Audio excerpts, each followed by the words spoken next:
Hi everyone. Today I am going to explain the main difference between the galvanic isolator and the isolator transformer.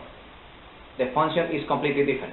If you remember, in other of my videos I explained the procedure to verify if the galvanic isolator is working properly. Basically, the galvanic isolator is located inserted in the ground line. The ground that is coming from the shore power entering to the boat. If the ground coming from the shore power is contaminated with noise or interference, the ground enters into the boat and create corrosion and oxidation and damage all the metallic elements inside of the boat. For that reason, the recommendation is insert in series in the ground line the galvanic isolator. Basically, the galvanic isolator is located, this is the ground coming from the shore power, pass through the switch selector, enter into the boat and go directly to the ground bus bar. Before the ground line enter into the ground bus bar, you cut it and you insert the galvanic isolator. Of course, after that, the ground bus bar shall be connected with the bonding system and the bonding system finish into the sink.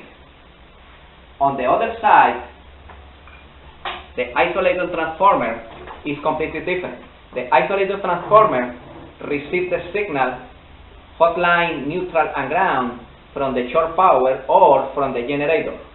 The signal enter, pass through the isolator transformer, and after that the signal is completely clean. The function of the isolator transformer is clean the signal. Why? Because in some cases the signal coming from the shore power is contaminated with noise and interference.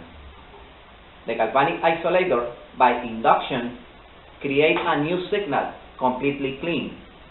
If you remember, this is the picture for the galvanic isolator. The signal is contaminated in the input, and in the output the signal is completely clean. Where is located? This is the shore power, enter into the boat, or the power from the generator, pass through the switch selector, you select generator or shore power, and from the common you insert the isolator transformer in series, hotline and neutral, and the output is the clean signal. The clean signal enter into the main breaker of the AC panel. The ground is outside. In the ground you insert the isolator transformer, and in the hotline and neutral you insert the isolator transformer. The function of the isolator transformer is clean the signal, and the function of the galvanic isolator is block the intrusion of bad currents through the ground. That's the main difference. See you soon. Thank you.